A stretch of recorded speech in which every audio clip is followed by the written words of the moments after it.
तर विधानसभेत महाविकास आघाडी ताकदीने लढणार आहे। विधानसभेत 180 ते 185 जागा जिंकण्याचा बैठकीत निर्धार संजय राऊतांनी व्यक्त केलाय। एकत्रित निवडणुका लढवणार आणि विधानसभेत सत्ता स्थापन करणार असा विश्वासही संजय राऊतांनी व्यक्त केलाय। महाविकास आघाडीने एकत्रित भाजपला बहुमत मुक्त केलं दिल्लीतून।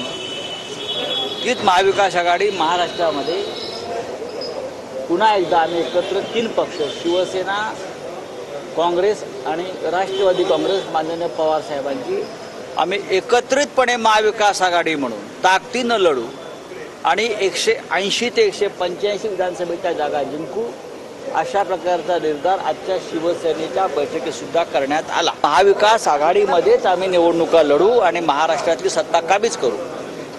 पण ते करत असताना जिल्हा प्रमुखांना स्पष्ट आदेश देण्यात आले की 288 मतदारसंघामध्ये संघटनात्मक बांधणी ही आज आहे त्यापेक्षा अधिक ताकदीनं आणि मजबूतीनं होणं गरजेचं आहे आणि त्या दृष्टीनं कामाला लागा।